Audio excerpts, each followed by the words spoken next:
तो चलिए दोस्तों, हम लोग शुरू करते हैं ज्योग्राफी का सेशन।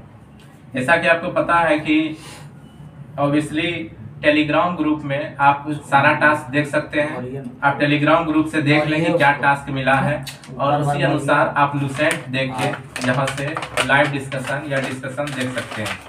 तो चलिए शुरू करते हैं। वैसी काल्पनिक रेखा जो पृथ्वी को प्रकाशित और अप्रकाशित भाग में बांटती है उसे क्या कहा जाता है? प्रकाश चक्र। यानी कि वैसा काल्पनिक रेखा जो पृथ्वी को प्रकाशित और अप्रकाशित भाग में बांटता है उसको क्या कहते हैं? प्रकाश चक्र। पृथ्वी की कौन सी दो गतियां हैं? तो पृथ्वी का गति है, दो गति है, घूर्णन और प्रकीर्णन। घूर्णन दैनिक गति और परिकर्णन वार्षिक गति। घूर्णन जो होता है वो दैनिक गति होता है और प्रकीर्णन क्या होता है?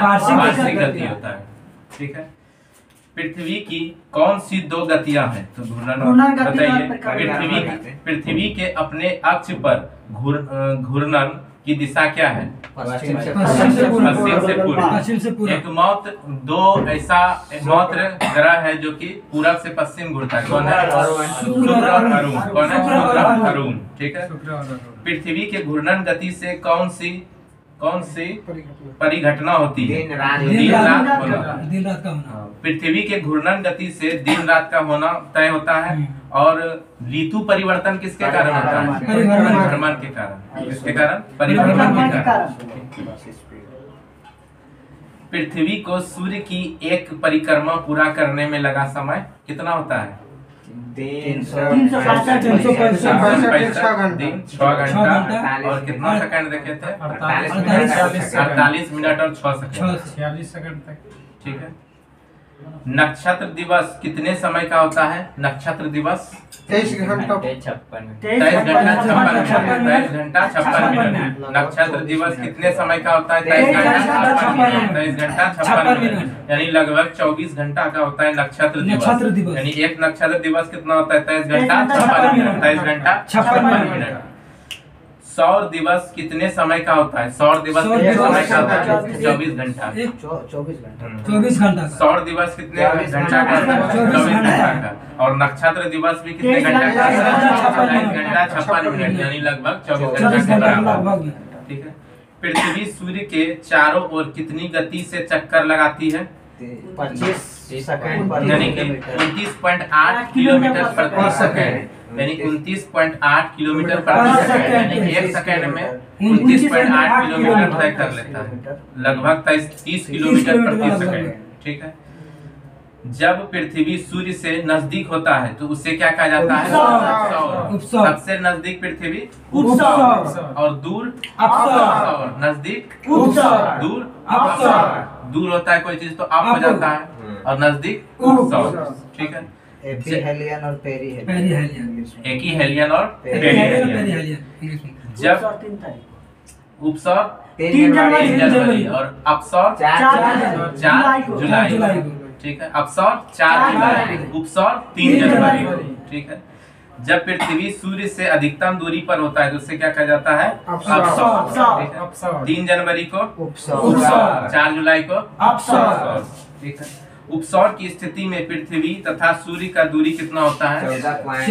14.7 करोड़ किलोमीटर। यानी कि जब उपसौर होता है तो नजदीक होगा पृथ्वी सूर्य के। जब नजदीक होगा तो 14.7 करोड़ किलोमीटर होगा और जब दूर होगा अपसौर होगा तो 15.21 करोड़ किलोमीटर।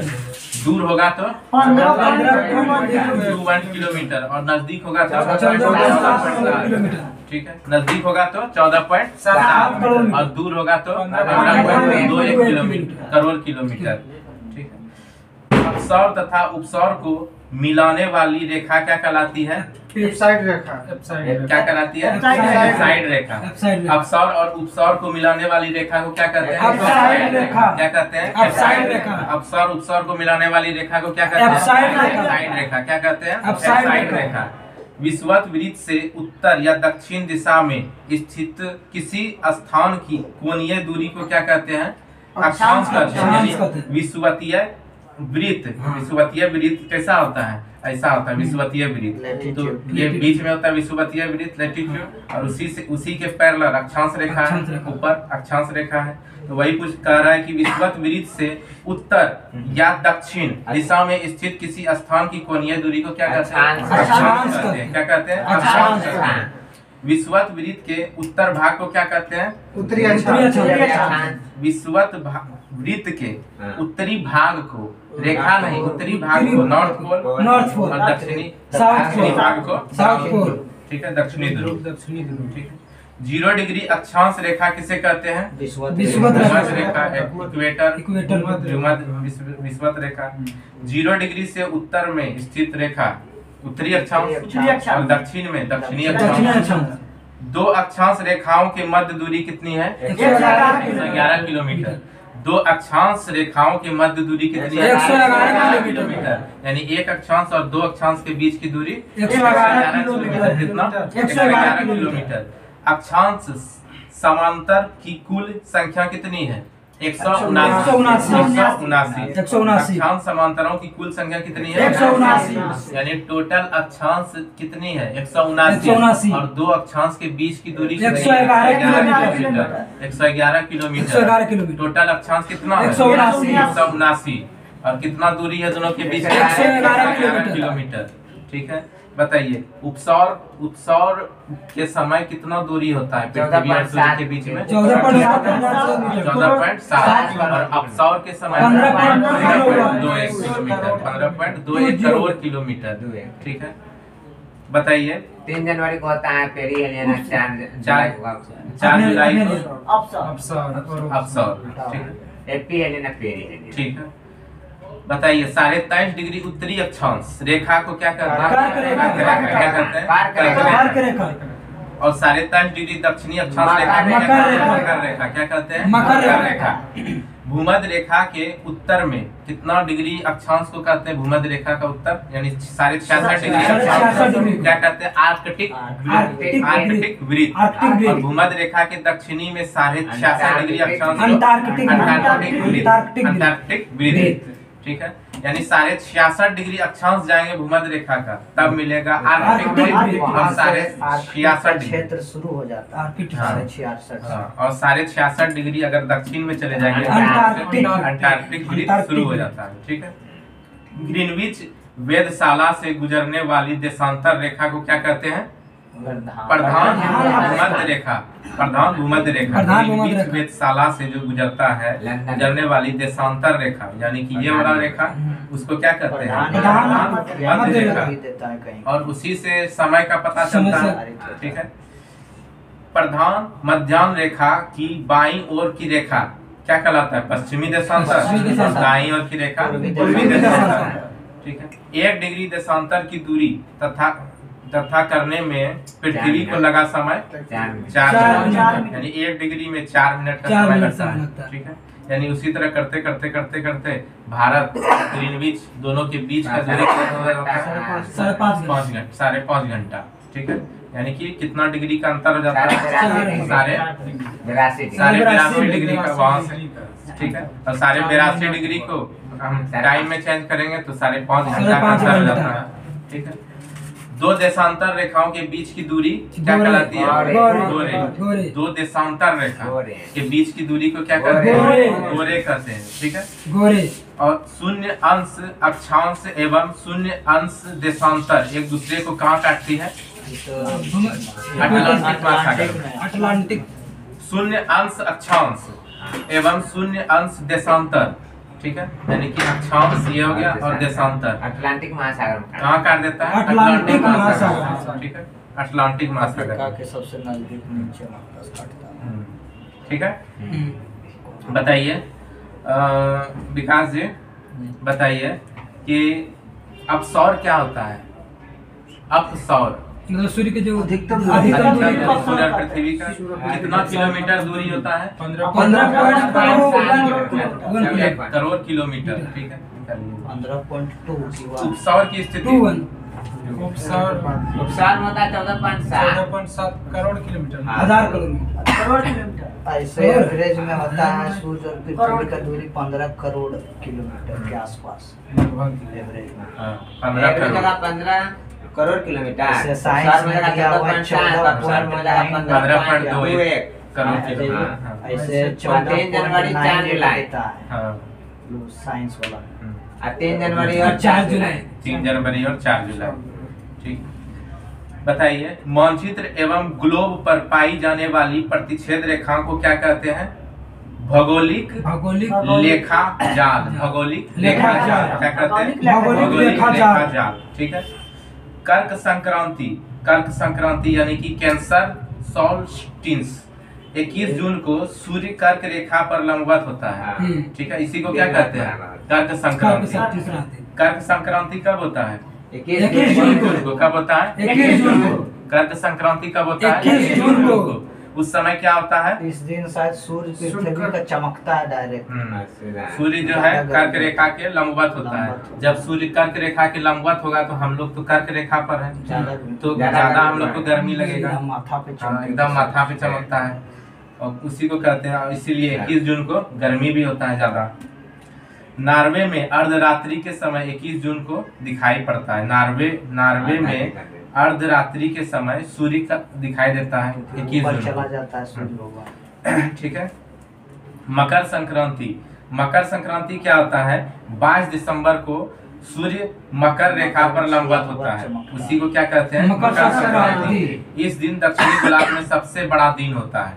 ठीक है। 22 दिसंबर। मकर संक्रांति कब होता है? 22 दिसंबर।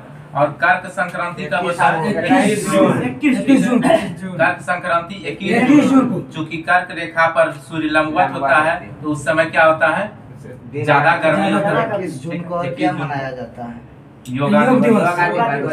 लंबा दिन रहता है। लंबा दिन, लंबा समय तक योग करेगा तो लंबा दिन जीवित 2015 से। हाँ। 2015 कितना के समर्थन किया था? 129 देश। ठीक है, 129 देश समर्थन किया था। ये अभी 8वां बनाया था, 8वां। और मकर संक्रांति कब हुआ? 22 दिसंबर। 22 दिसंबर को। और मकर संक्रांति क्या होता है? कब सूर्य कहाँ किसके लंबवत होता है? मकर रेखा के लंबवत होता है। ठीक है, 22 दिसंबर को। इसीलिए जब सूर्य मकर रेखा के लंबवत होगा तो हम लोग के पास तो सूर्य नहीं पहुंच पाएगा, इसीलिए हम लोग के समय क्या होता है? ठंडा होता है। ठीक है। दक्षिणी गोलार्ध में सबसे बड़ा दिन होगा 22 दिसंबर को। उत्तरी गोलार्ध में सबसे बड़ा दिन होगा 21 जून।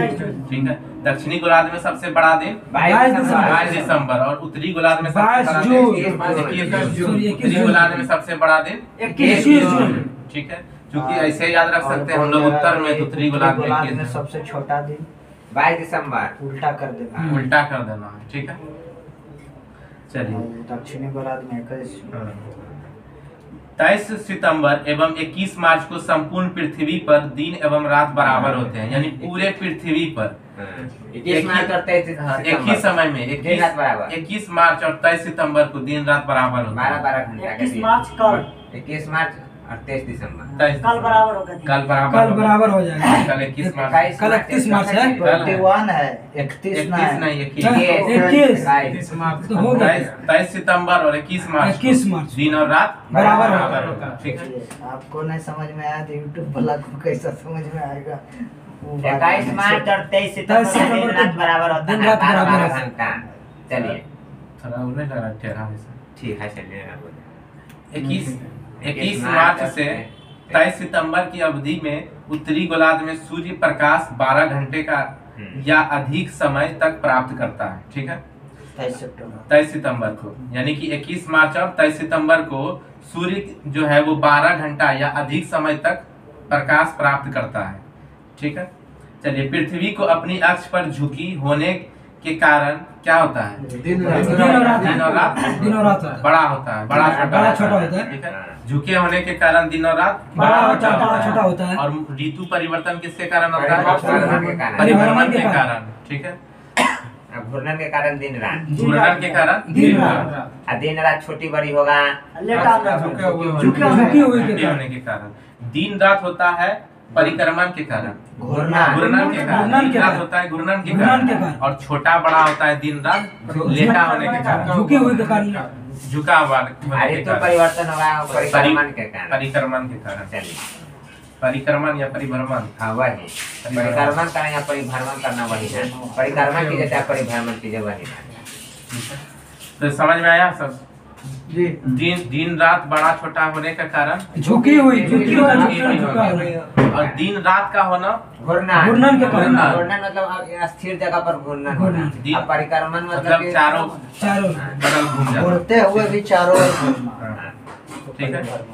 चलिए, सूर्य ग्रहण। सूर्य ग्रहण तो जान रहे हैं, क्यों लगता है सूर्य ग्रहण? बीच में जब चंद्रमा बीच में आ जाते हैं, जब चंद्रमा बीच में आ जाता है पृथ्वी और सूर्य के बीच में। और चंद्र ग्रहण धरती जब पृथ्वी चले जाता है सूर्य और चंद्रमा के बीच में।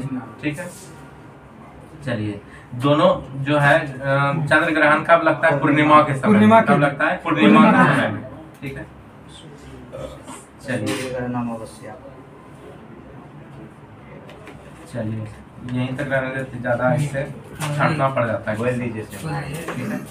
तो हम लोग आइए स्वागत है। यहाँ तक जो इम्पोर्टेंट क्वेश्चन था कवर कर चुके हैं, और आगे का जो क्वेश्चन है पृथ्वी की आंतरिक संरचना, वो कल चलेगा। पृथ्वी की आंतरिक संरचना से कुछ थोड़ा बहुत क्वेश्चन बचा हुआ है, वो भी कल चलेगा, जो कि जिससे रिलेटेड है, जो अभी चल रहा था उसी टॉपिक से कल फिर से चलेगा। थोड़ा सा बचा हुआ है, उसके बाद पृथ्वी की आंतरिक संरचना शुरू हो जाएगा। आपको जो इसका टास्क है वो टेलीग्राम पे मिल जाएगा। टेलीग्राम पे आप सिंपली सर्च कीजिएगा स्टडी लाइव पटना, तो आपको वहाँ पर सबसे पहला जो आएगा शो करेगा वो हमारा ही चैनल है, टेलीग्राम ग्रुप है, उसे वहाँ पर आप जा करके सर्च कर सकते हैं। सारा टास्क वहीं पर मिलता है, वहीं पर जाकर आप सर्च कर सकते हैं और लुसेंट का टॉपिक के लिए, टास्क के लिए लाइव डिस्कशन या डिस्कशन क्लास देख सकते हैं। चलिए ठीक है, थैंक यू, मिलते हैं नेक्स्ट क्लास में। जय हिंद।